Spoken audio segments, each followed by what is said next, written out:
¿qué tal amigas, amigos televidentes en Extra Plus? Gusto saludarles, darles la bienvenida a esta edición de Adelante Nicaragua, edición en la que conversamos como todos los lunes con Cairo Amador y Humberto Avilés acerca del estado de nuestro planeta, de acuerdo a las informaciones, las publicadas y no publicadas en los últimos días. Empezamos con Irán. ¿A dónde irán? No sé para dónde irán, pero suenan El fin de semana, candentes palabras, por lo menos. la semana pasada se cerró con la advertencia, creo que una serie de una amenaza por parte iraní de que iba a empezar a detener barcos en Hormuz, en el Golfo de Hormuz, como represalia al abordaje que sufrió el tanquero iraní en el estrecho de Gibraltar. Sí. Por incidente por el cual al final no supe si España concretó una nota de protesta ante el Foreign Office o el Ministerio del Exterior británico por que eso se haya dado en aguas territoriales de Gibraltar, ¿no? Que como se sabe, su estatus jurídico desde el punto de vista internacional no termina de definirse ni España renunciar a reivindicar que como tiene ese peñón en territorio peninsular español, pues acaban de presentar a mediados de junio pasado el embajador español en Naciones Unidas otra vez la solicitud de incluir en agenda la reivindicación española sobre la territorialidad gibraltareña. Además de que consiguió en este impasse ya perteneciente al Guinness Record, el impasse del Brexit, de que Gibraltar aparezca tratado aparte con la Unión Europea y con el estatus de colonia, no formando parte de la territorialidad británica. Lo que claro es muy doloroso para los españoles porque estás hablando de una colonia todavía a estas alturas para aquel que fue imperio eventualmente. Pues. Sí, no, pero una colonia en sus propias costillas, sí. ¿no?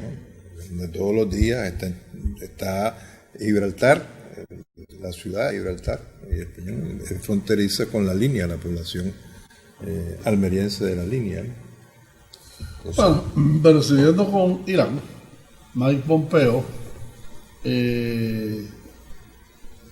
amenaza con mayores sanciones todavía. O sea, no sé qué quiere decir mayores sanciones a todo esto, ¿verdad? Ya no tenés petróleo que vender, ya no tenés empresas privadas con que relacionarte, ya estás más que aislado, ¿verdad? Y le está imponiendo mayores sanciones. Y oficialmente el ministro de Relaciones Exteriores dijo de que los niveles de plutonio que se habían comprometido están en el 5%. ¿verdad? Están cualquier hora, dijo, ¿verdad? En cualquier momento superan los niveles de plutonio que estaban supuestos a estar regulados con el tratado del 2015. Pero ese 3.67%. Pero con todo y todo. Exacto. Pero con todo y todo. Es decir, ha sido Teherán el que ha hecho el anuncio también. Es decir, no es un asunto secreto, sino que Teherán dijo, tenemos uranio enriquecido, ¿verdad?, que ya pasó los niveles aceptados. ¿Por qué? Ese es el asunto. Es decir, el uso del uranio lo va enriqueciendo. No es un asunto de que vos lo metés y entonces vamos a enriquecer uranio, sino que por el uso, es decir, en plantas nucleares y demás, eso va. Pero al final el punto es, ¿cuál es el temor de que Irán tenga una bomba atómica? Digo, en el área, su vecino Pakistán tiene 260 bombas atómicas. Y que lo utiliza Israel, abierto y Lo otro es, India tiene casi 300 bombas atómicas. Dicho sea de paso, un incidente la semana pasada que de alguna manera dio lugar a una protesta y a una declaración de Pakistán. La India probó ya su misil hipersónico. No alcanzó la altura que se supone que había alcanzado, pero el próximo lo hace. Ya está en la carrera del hipersónico tipo Rusia, tipo China, tipo Estados Unidos, etc. Y el Rocketman. Pero el Rocketman no tiene hipersónico, pues, es decir, lo que estaba probando era ese que se llama transatlántico. Sí, ¿no? sí. Pero siguiendo con el anterior, entonces, bueno, es Israel, pues es proteger a Israel. Y Arabia Saudita. Arabia Saudita, bueno, Israel ya tiene bomba atómica. Es más, la tuvo primero que la India, primero que Pakistán. Y no fue con tecnología gringa, fue con tecnología francesa. Fue Charles de Gaulle, quien de alguna manera, ya por los 63, 64, 25, dio toda una serie de transferencia tecnológica para que lo hiciera. No solamente tiene la atómica, tiene la de nitrógeno, ¿verdad? O sea, y armas biológicas y el famoso SAR. La de hidrógeno, no, porque nitrógeno todavía creo que no. Sí, la de hidrógeno. Sí. Entonces, digo, y en medio de eso aparece Egipto, fíjate. Interesante Egipto porque uno acaba de morir Morsi, ¿verdad?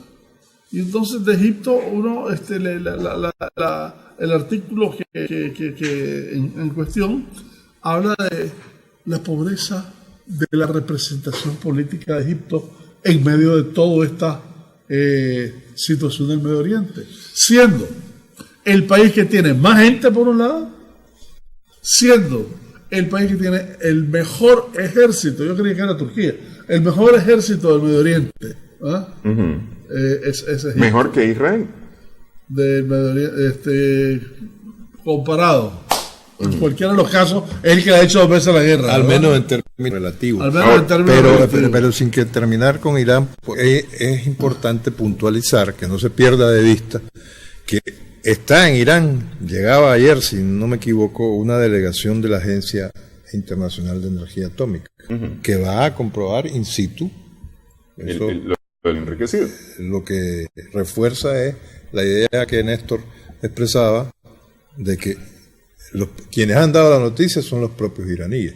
Y además, ese 5% de enriquecimiento de uranio por encima del 3.67% al que estaban comprometidos o limitados en base al acuerdo iraní unilateralmente abandonado por Estados Unidos, ha dicho Irán también que se va a utilizar para garantizar el abastecimiento propio, o sea, iraní, de combustible. ¿Ya? O sea, lo ha dicho también, es bueno que se sepa, ¿no? Y entonces, en medio de todo eso, con lo de Egipto, ¿verdad? Dice un funcionario de Riyadh, el gobierno de Riyadh duerme mejor sabiendo que Egipto está calmo. ¿Ah? Pero la verdad es que en medio de todo eso, Egipto, de donde no comenzó la primavera árabe en Egipto, pero fue su mayor expresión. ¿Ah? La amazonada, por lo menos. La amazonada, por lo menos, y fue la amazonada porque es el país más importante de la región, el país más poblado, el ejército, etcétera, etcétera, ¿no? Y resulta de que después de la muerte de Morsi, que o sea, de paso, aparentemente no le dieron la atención médica requerida, que ya es además un héroe de los hermanos musulmanes, ¿ah? Y que todavía, en medio de toda esa pasividad del gobierno de Egipcio con el general Sisi, tienen ya conatos de en el Sinaí que de alguna manera han atacado puestos de Israel y han atacado a guarniciones de Egipto, ¿verdad? Entonces todo eso en resumen hace que Egipto, con la importancia que tiene, es el que menos está jugando ahorita en todo. Ok, pero el pleito... Incluyendo Yemen. Pero que en Yemen, además, bajaron el gas. Bajaron el gas y Sudán ya comenzó a retirar tropas. Que Sudán con Basir, ¿verdad? Era el que precisamente para tener el apoyo de Arabia Saudita, enviaba tropas a combatir a los Houthis en Yemen, ¿verdad? Ahora, todo este pleito de Trump, porque es el pleito ley Trump, al final de cuentas, con Irán, tiene que ver con garantizar la venta que hizo en Arabia Saudita. De los 50.000 millones de dólares. Es decir, todo va encaminado hacia eso. Porque, a ver, con los israelíes se entiende el tema del pleito entre musulmanes y judíos, que es un pleito histórico, religioso, territorial. Pero aquí estamos hablando de la misma religión en principio, estamos hablando de musulmanes. Lo que pasa es que estás hablando de dos líneas distintas o de dos corrientes distintas entre los musulmanes, una representada supuestamente por Irán y la otra representada por Arabia Saudita. Pero déjame decirte que esas dos líneas que vos decís del islamismo son las que han estado en guerra permanente. Eso fue lo que hizo que Irak se confrontara con Irán. Correcto, pero entonces aquí se arma una ensalada, un batido muy bueno entre los intereses de Estados Unidos y los intereses religiosos. Pero yo no creo que solo sea la venta de armas el interés estratégico de Estados Unidos, aunque sé que es importante y específicamente para gente como Trump. Pero yo coincido más con Humberto en el sentido de que en cualquiera de los casos detrás de todo eso está Israel. No, eso que duda cabe, pero discúlpenme, ¿quién está detrás del complejo militar industrial? ¿Quiénes son los grandes magnates del complejo militar industrial? No son de origen judío. Judíos, sí. Entre otros. Como la banca mundial, ¿cuál es su origen? No, pero además, antes de que se me olvide, así sí decía Cairo antes que no le pone mucha atención al gobierno egipcio, ¿no? Así sí es el general. No le pone mucha atención en general, no le pone mucha atención Irán. Pues es que allí se me vino a la mente, puede parecer un juego de palabras, que si descomponemos el apellido, es así, sí. No es así, sí, es así, sí. Por eso lo han dejado quieto, de alguna manera, ¿no? Está bueno, puesta. Pero qué duda cabe que detrás de la estrategia trumpiana, que es la única clara, está el gran negocio militar industrial, la defensa del capital judío, evidentemente, que es bueno recordar a propósito de la America First y la descarada campaña electoral de Trump por reelegirse, de que esa operación comercial con Arabia Saudí ya la había, quien la amarró fue Obama. Él llegó solo a bailar con unos sables y a firmar. Pero bueno, pero también recordemos de que Israel es el centro, es el mayor receptor de ayuda norteamericana. Sí. Estás hablando de 5 billones de dólares por más de 40 años, ¿verdad? Y es aparte de que es la representación ideal de lo que los Estados Unidos quisieran en términos de política del Medio Oriente. Es para ellos un Estado, sería la categoría de Estado que desearían que tuvieran todos. Y además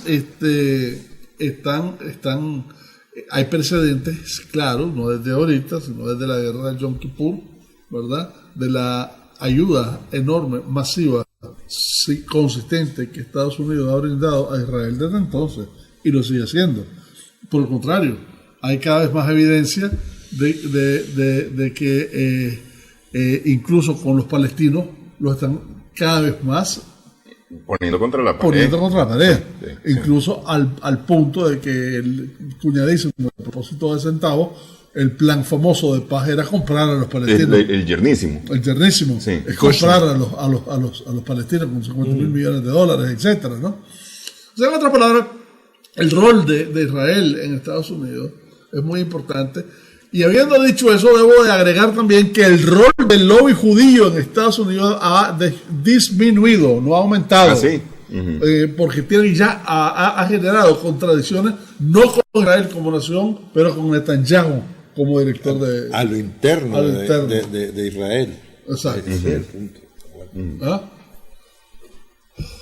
Así que por ahí va las cosas. Ojalá que eso es... Reus y que estantibus, que dicen los juristas clásicos, estando las cosas así. Así es.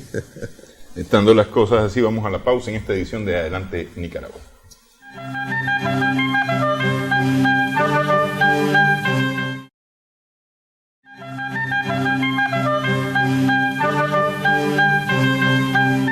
Seguimos en Adelante Nicaragua en Extra Plus. Volvió el partido centro-derecha, lo clasifican los medios europeos. Estás hablando de Grecia, me temo.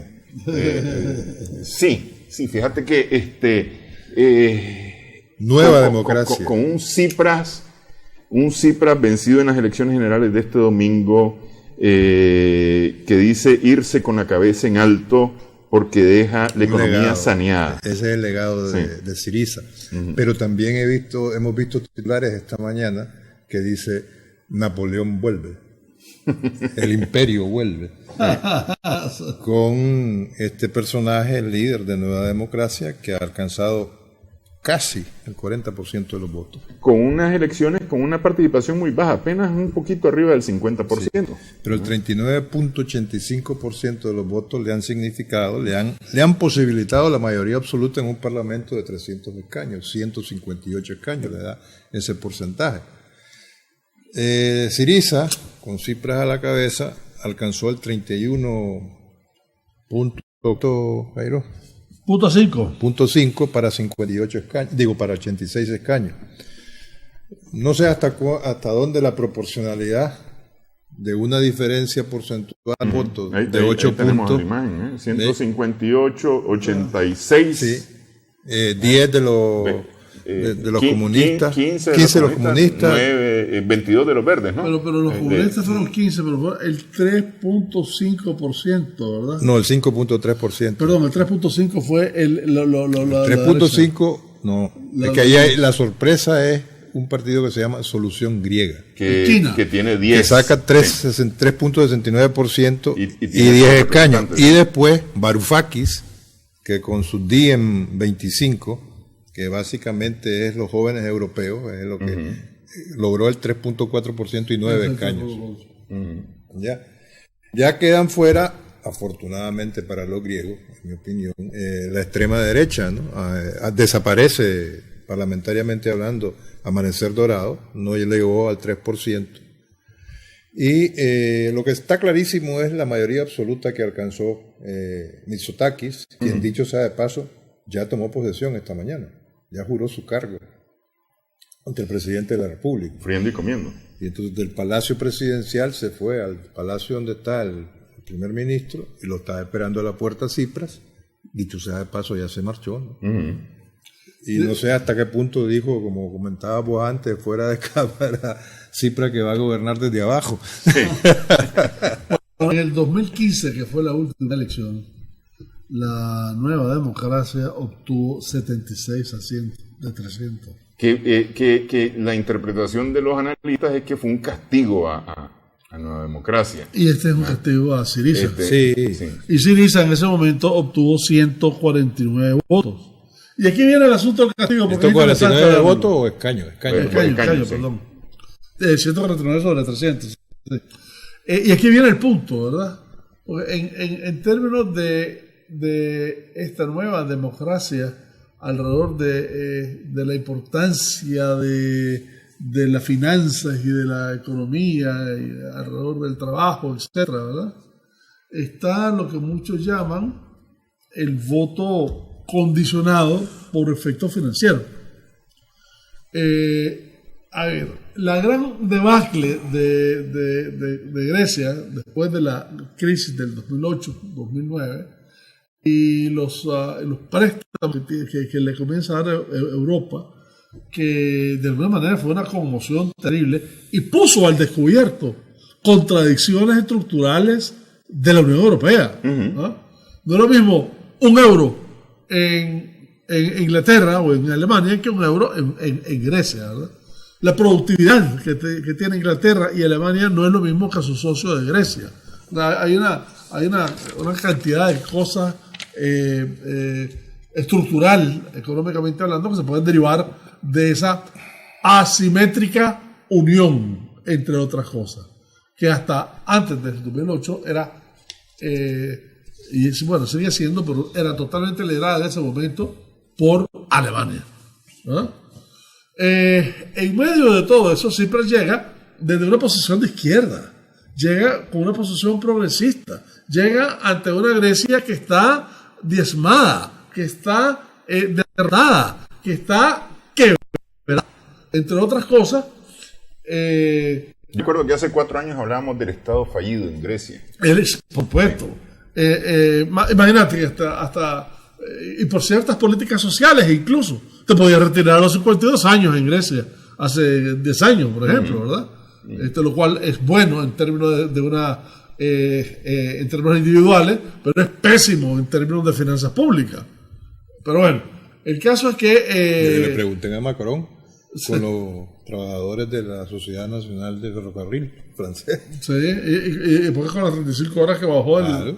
Pero bueno, el caso es que en medio de todo eso, ¿verdad? El hombre tiene que tomar una dosis de realidad, independientemente de su plataforma política e ideológica. O es eso, o sigue así la situación en Grecia. Pero es que yo coincido a propósito de lo que estás comentando y de lo que decía Néstor, de las declaraciones de Tsipras, del legado que deja Syriza. Yo creo que no ha sabido negociar en unas condiciones, con tendencia de que donde digo Diego, ya, a efectos de si se aceptaba el tercer rescate y la imposición de la troika comunitaria, estuvieron revisándola hasta que al final, y él lo consiguió. Y hoy económicamente Grecia está donde está, le duela a quien le duela, le guste o no le guste, gracias al gobierno de Tsipras. Y eso es incontestable. Tan es así que con todo el nivel de desgaste que he sufrido, electoralmente hablando, con el golpe que se llevó en mayo pasado, en las elecciones europeas, en las municipales y etcétera, hombre, un 31 punto y algo de los votos. No es malo. No es malo. Pero bueno, pero el asunto es este. Por supuesto que tiene razón Humberto en lo que está diciendo, pero mira la plataforma política de los dos. ¿Qué es lo que dice Syriza? Bueno, ya el bailout, las condiciones del préstamo ya terminaron, acaban de terminar en agosto. Eso quiere decir que ya no hay ese compromiso, pero no quiere decir que ya tampoco deja de haber austeridad. De que vas a hacer charanga. ¿Verdad? Entonces, no nos olvidemos de eso. ¿Y cuál es la plataforma política de los dos? Los dos, la misma. ¿Vamos a bajar impuestos? Vamos a bajar impuestos. ¿Vamos a subir la cantidad de trabajo? Vamos a subir la cantidad de trabajo. ¿Vamos a tener una mejor, vamos a tener una mayor parte del pastel? Dijo Mitsotakis. Tsipras incluso. Vamos a tener una mejor parte del pastel, de un pastel que a él le cuesta, no le cuesta a Tsipras, ¿verdad? Pero los efectos sociales y los efectos políticos de esa herida lo paga Tsipras, independientemente de la conquista que haya hecho. Es ahí una de las lecciones de estas elecciones. Los dos tenían fundamentalmente la misma plataforma política, pero era más creíble el que no la hizo que el que la hizo. Mira qué interesante.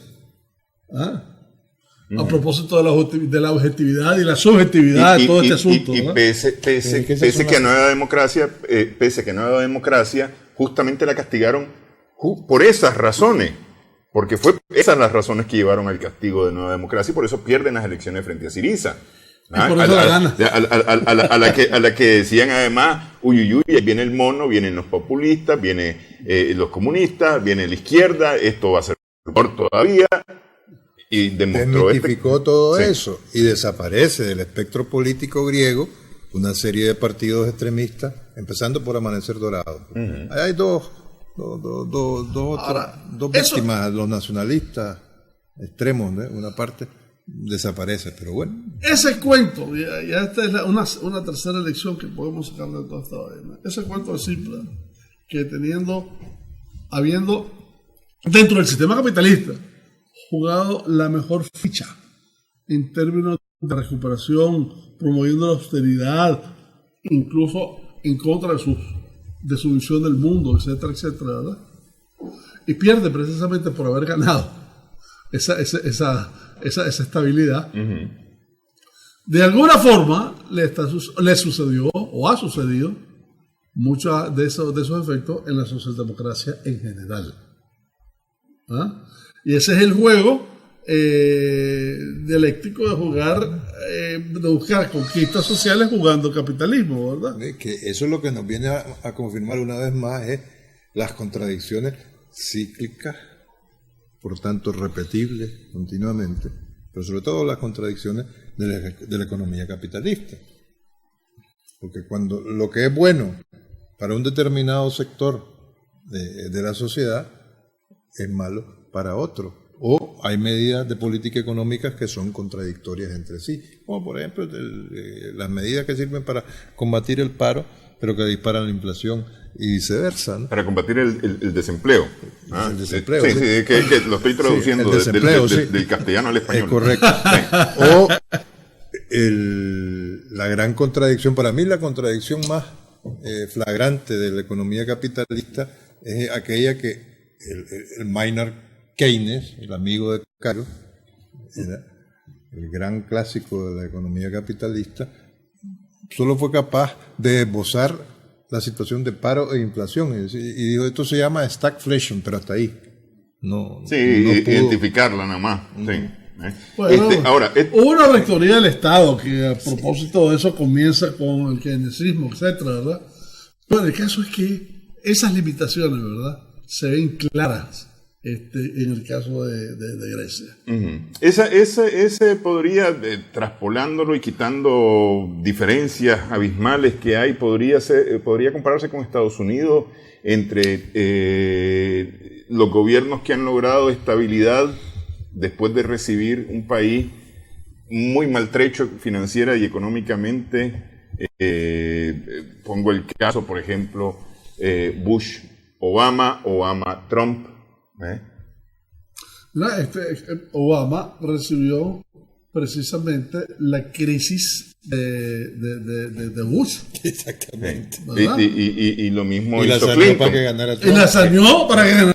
Sí, y lo mismo Clinton. Clinton le gana a Bush padre con una economía muy maltrecha, incluso le achacan a Clinton. Pero acordate de Bush padre, ¿verdad? Que venía con una viruela de éxito de la guerra del Golfo. La guerra del desierto, el Desert Storm, la tormenta del desierto. La tormenta del desierto, ¿verdad? Entonces, y comienza la parte de las elecciones en donde él decía, no voy a subir impuestos, leen mis labios. Sí. Lee mis labios. Y de repente, cuando perdió, le dice, es la economía, estúpido. Sí, pero esto vuelve otra vez a poner de moda o a reconocer cuánta razón tenía la lógica musical de Don Carlos Puebla. A mí me parece Ford lo mismo que Chevrolet. A propósito de presidente republicano o demócrata de los Estados Unidos de Norteamérica. Aunque yo creo que sí hay su diferencia, ¿verdad?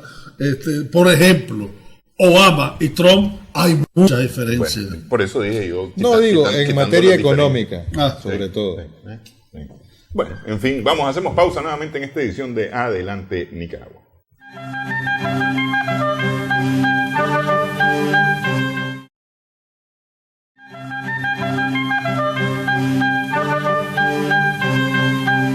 Seguimos en Adelante Nicaragua en Extra Plus. Conversamos con Cairo Amador y Humberto Ávila este lunes 8 de julio. Antes de entrar al acuerdo comercial de la Unión Europea y el Mercosur, que es una... Pero yo quisiera un segundo respecto de las elecciones de ayer. De las elecciones en Grecia, ok, ajá. Y de nuevo, otra contradicción, que es con el asunto de Macedonia.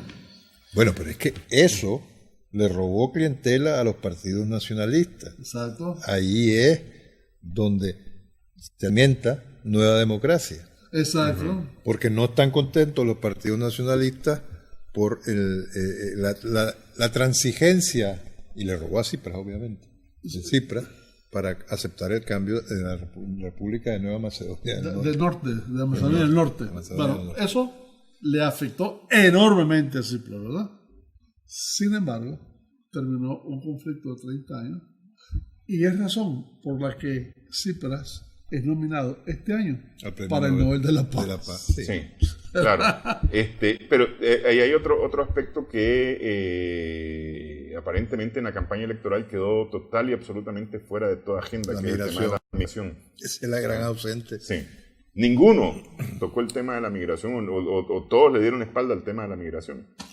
Todos iban tenían un bozal en materia de migración que se llama política económica. Así es.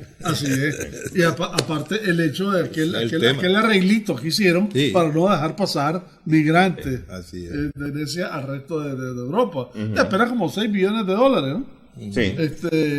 Y tenerlos en una isla, todo. Y tenerlos en una isla. Dicho sea de paso, es la segunda vez que el tema de migración como que pasa desapercibido, como que lo quieren dejar así como de lado. Para que no tenga peso, supuestamente. Exacto. De alguna manera, por no decir en bastante medida, no es casualidad que la primera felicitación que ha recibido Kyriakos Mitsotakis es de Recep Tayyip Erdogan. Así es. Con quien va a tener que jugar un papel muy importante, pues, primero por la vecindad. Y luego por la experiencia acumulada en materia de políticas migratorias negociada con la Unión Europea. Y además por el arreglo de Chipre, de la parte del norte. Sí, la griega y la turca. La griega y la turca. Entonces, de alguna manera estaban ya en negociaciones, hay cierta laxitud en términos de las posiciones. En Chipre etcétera, hay una ¿verdad? población mayoritaria turca, por decir más. Hay más población turca que griega. Dicho sea de paso, ¿no? Y además, acordate que Chipre en su momento, ¿verdad?, tuvo de líder a un sacerdote. De arzobispo Macarios. A Macarios, que no era jugando. Y acordate que más recientemente Chipre estuvo envuelta cuando el asunto de los problemas de los papeles de Panamá estuvo envuelta en lavado de dinero, esta vez de Rusia. Tiene que ver con lo idílico del paisaje en la isla de Chipre. Bueno, decía yo antes de entrar al tema del acuerdo comercial de la Unión Europea con el Mercosur, alarmado la costa oeste de los Estados Unidos, realmente al finalizar la semana pasada principalmente con los dos más fuertes temblores, ¿no? La verdad es que hay varios más fuertes o varios fuertes, pero 6.4, al día siguiente 7.1, en medio réplica de más de 5. Casi hasta 6 grados de réplica. Sí. Además 15 réplicas en el primero. Se sintió hasta en Las Vegas. Sí, porque el de 7.1 miraba en el mapa que era más cerca de Las Vegas que de Los Ángeles como tanto. Y fíjate que aparte de eso hubo también en Jalisco otro terremoto. Bueno, no vayamos tan largo, hubo un temblor fuerte ayer en Costa Rica. 5.5. Casi de Punta Arenas. Y una alarma de tsunami en el mar de Java, en Indonesia. En el mar de Java. Pero el de Costa Rica, por ejemplo, que se origina en el Pacífico, tenía 35 y pico de kilómetros de profundidad. Sí. Los de California. Medio kilómetro. Sí. Una cosa bien superficiales, sí. Más de medio kilómetro, pero bien superficial. No, el de 7.1 estaba a medio kilómetro, lo que te lo hace de una sensación mucho más fuerte. Claro. Si el terremoto de acá, en el 72, estaba casi a nivel superficie. Y fue oscilante y trepidante. Sí. Porque hay que acordar que el terremoto de aquí fueron dos seguidos. Que fue lo que complicó las cosas, ¿no? Sí, ¿cuál fue la escala de Richter del terremoto de aquí? 6, fíjate que yo siempre me confundía con la novela de Pedro Joaquín. El 7 Richter, pero fue 6.2. 6.2. Y estamos hablando que el del jueves en California... 7.1. No, el del jueves 6.4. Y el del viernes 7.1. ¿Y qué te parece lo que pasó en México en el 85 de 8.2? 8.2, sí. Sí. Por favor. Bueno, pero incluso hay una teoría bendita. En un momento determinado se gaja a Richard 10, una cosa hecha, se desplaza incluso el eje de la Tierra. Pero a ver, acordate el de Chile hace unos años, también fue de más de 8. En Valdivia. 1962-63. No, pero ahorita. No, pero el de 63 fue enorme, fue de más de 8 y pico. Sí. Estás hablando de una monstruosidad de movimientos. Sí, porque los movimientos estos en escala se miden exponencialmente, no se miden aritméticamente. Es decir, una décima más implica casi el doble de fuerza del anterior. 10 veces más. Sí. Esa es la escala de Richter, cada decimal. Sí. Así es.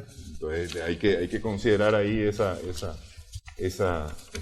variante y ese movimiento. Ok, los europeos y los Mercosur.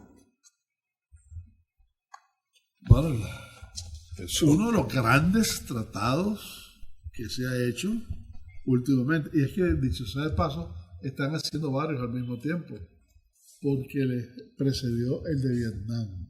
¿Verdad? El de Vietnam fue el mayor tratado comercial hecho por la República de Vietnam en su historia, hace 30 años. Y esto del Mercosur son 50 aviones, ¿cuántos son? No sé, pero a mí esa extraña connivencia de Bolsonaro y Macri no me extraña.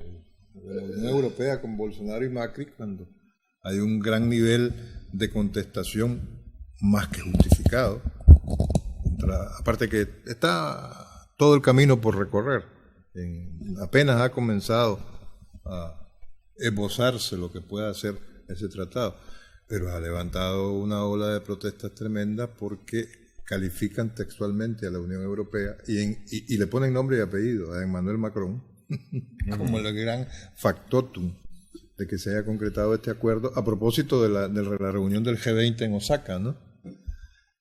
Que Brasil es el mayor depredador de los bosques del mundo en la historia mundial. Entonces es un triste anuncio que se concrete ese tratado entre un bloque comercialmente hablando de los más importantes del mundo como es la Unión Europea con una parte de Mercosur sobre todo. Ahora, el público europeo en ese sentido, el público europeo tiene sus exigencias en cuanto, por ejemplo, a las formas de explotación del trabajo, repudian total y absolutamente el trabajo infantil.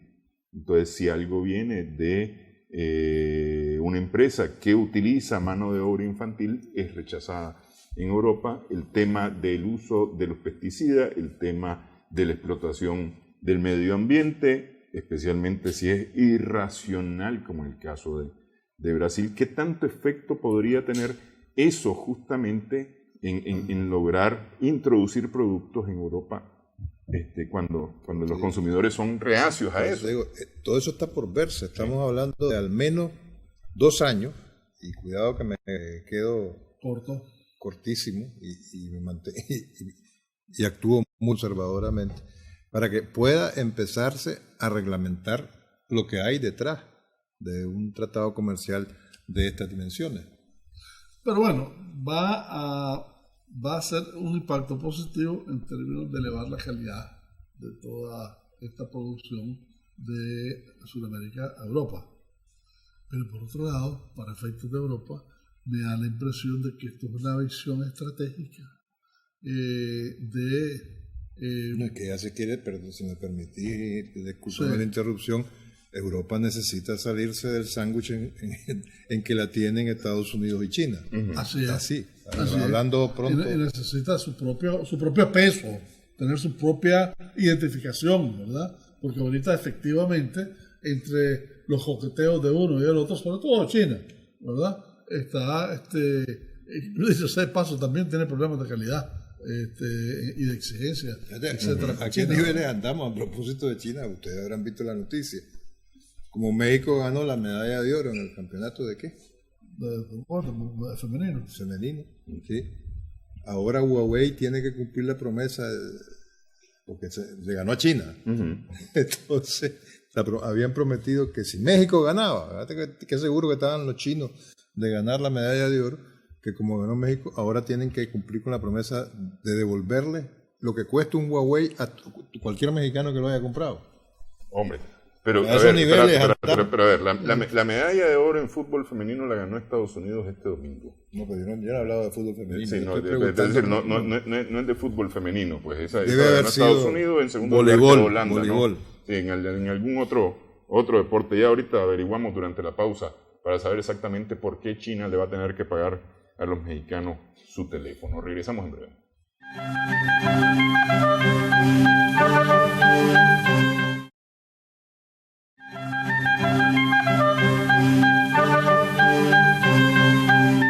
Bueno, seguimos en Adelante Nicaragua, nada más dejamos el asterisco de la parte anterior, es fútbol femenino en sub-18, en la que México le gana a China. Mujeres menores de 18 años ganó México a China y por eso van a regalar Huawei los celulares comprados durante el juego. El partido. Sí. Así que, bueno. Yo supongo que no debe ser exactamente un montón, pues. Pero bueno, ya 100 que se hayan comprado ya es bastante. De todas formas, es una novedosa estrategia comercial. Sí. Bueno, llama la atención el leak que tuvo unas opiniones del embajador de Inglaterra en Estados Unidos que tuvieron fueron filtradas. Pero además en un lenguaje muy diplomático. Pues sí, y miren qué interesante el asunto. El embajador se llama King Darroch, que no es ningún turista. Un veterano diplomático británico con 30 años de experiencia, entre otras cosas ha sido asesor de seguridad nacional del gobierno británico, ¿no? ¿Verdad? De amplia. Aparte de que, independientemente de lo que voy a leer, nadie está en desacuerdo con el señor, ¿verdad? Ha sido una de las opiniones que... Bueno, sí, un británico. Sí, claro. Nigel Farage. Y formalmente Jeremy Hunt. Pero bueno, el tipo le dijo inepto, le dijo inestable, le dijo que no le dijo, ¿verdad? Y además en cuestiones como en la parte de Irán, dijo de que era caótica la actuación de Trump y que era totalmente irresponsable. Pero bueno, en términos generales, él dice que la administración Trump es inepta y disfuncional. Así es, aparte de toda una serie de adjetivos, etc. Ya lo demás son las opiniones particulares del embajador, a las cuales está obligado a emitir. Me estoy remitiendo a las declaraciones de tu amigo. Fíjate exacto. Mira los pasos de todo este asunto, ¿verdad? Uno, declaraciones, ¿verdad? Declaraciones que son filtradas. Entonces lo primero que dice, eso no se pudo haber filtrado, vamos a investigarlo, ¿no? Una nota de protesta que tiene que hacer el Foreign Office, que es como se llama el Ministerio del Exterior británico, al Departamento de Estado norteamericano. Además se queja contra el Departamento de Estado norteamericano. Mirá la fase. Luego dice, bueno, ¿qué es lo que hizo el embajador? Nada extraordinario. El hombre hizo su trabajo, es decir, envió análisis a Cancillería, sí. Y como todo análisis, de alguna manera expresa lo que piensa. Y eso es lo que él da en un tercer punto. Eso es lo que está supuesto ser un embajador. Lo único que él estaba haciendo era su trabajo. Y su trabajo era, en ese sentido, sus opiniones personales, que el gobierno de Inglaterra no comparte, ni yo tampoco, dice el canciller. Pensé que vos. No, yo sí la comparto. Y después dice... Y el gobierno de Inglaterra, fíjate, toda la flema diplomática británica, etcétera, el gobierno de Inglaterra continúa pensando que bajo el presidente Trump, la administración bajo su cargo ha tenido una expectativa muy amplia y ha sido ampliamente y altamente efectiva. Y que además es el mejor amigo que Inglaterra puede encontrarse en la arena internacional. Bueno, pues, un ministro de Relaciones Exteriores El gobierno de Theresa May difícilmente puede decir otra cosa. Pero un embajador británico en Washington dijo textualmente hace 2 años, en un informe al gobierno de su graciosa majestad presidido por Theresa May, embajador que no es Kim Darroch. Kim Darroch. No estimamos que esta administración llegue a ser en algún momento más normal, menos disfuncional, menos impredecible, menos desgarrada internamente, menos desastrosa e inepta. Trump. Y ese es el que se filtró y es el que más ruido ha provocado. Trump estaba, parecía que tenía ¿cómo se llama? Parkinson. Tenía Parkinson por tocar y por mandar tweets, ¿verdad? Pero aparentemente hasta ayer reaccionó. Lo calmaron y lo único que dijo fue poco servicio le hizo este embajador a Inglaterra. Sí, y ha hecho un mal trabajo. Pero no voy a perder el tiempo respondiendo. Y yo puedo decir un montón de cosas de él.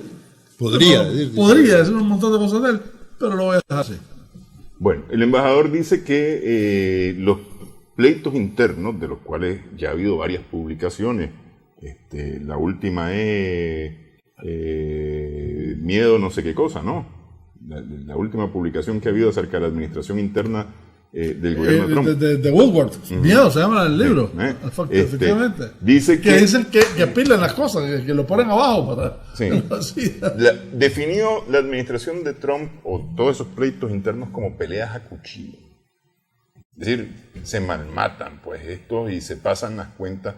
En nicaragüense sería se serruchan el piso dentro de la administración. Y si no, mira cuánta gente ha renunciado. Pero si es que van a tener que cambiar el piso de la superficie total de la Casa Blanca, el nuevo presidente o el mismo Trump, si finalmente resulta reelecto, por la segunda era. Sí. Sí. De manera que es un... Pero lo digo también, ¿verdad? Porque en medio de todo es como un ejemplo para los muchachos que están estudiando relaciones internacionales, ¿verdad? Que vean cómo es la parte diplomática, cómo el verbo se disimula y se regresa y se... No, porque está diciendo las cosas en un lenguaje muy correcto, ¿no? Pero no dejan de doler ni de arder donde tienen que arder. Así es. Sí. O sea, nunca desmintió a su embajador. El embajador hizo lo que tenía que hacer. Ahora, eso no representa aunque él es el representante de Inglaterra, ese juicio no representa la posición de Inglaterra, ni la mía. Sí. No, es significativo en cualquier caso, ¿no? Eso. Y lo que ya yo creo que nos queda de muy poco tiempo, ¿no? Sigue la cruzada de Matteo Salvini, en tanto que vicepresidente primero y ministro del Interior italiano, contra los migrantes. Ya ahora acaba de incautarse, ahí sí mismo lejos, de un velero, ¿ya? Porque de una empresa que se llama, de una ONG que se llama Mediterráneo, el Laval, no sé cómo el nombre del velero, porque contra todo pronóstico lograron desembarcar en Lampedusa a 41 migrantes, ¿no? Contra todo pronóstico y autorización. Y autorización, por supuesto. Entonces ahora ya se incautó de la embarcación. Soltaron a la alemana. Eso te iba a decir. La de Sea-Watch era. Sí, la de Sea-Watch 3. Sí. Sí, la dejaron en libertad. Que eso supongo yo tiene que ver con el nivel de denuncia no sé si logró salir de Italia y de Lampedusa en particular, porque tenía que enfrentar formalmente... Pero está libre, pues, por lo menos. Pero sí está en libertad. Y estar en libertad en Lampedusa, pues no es mala idea. Pues no. Sí, pues el hecho es que las amenazas que pendían sobre ella finalmente no prosperaron. Claro, porque estaba hablando de varios años de cárcel. Sí. Entonces no es casualidad que el Papa Francisco en su homilía de ayer, o en la misa de ayer, que se cumplían 6 años de su primera visita a Lampedusa, precisamente, se refiriera al tema de la migración, ¿no?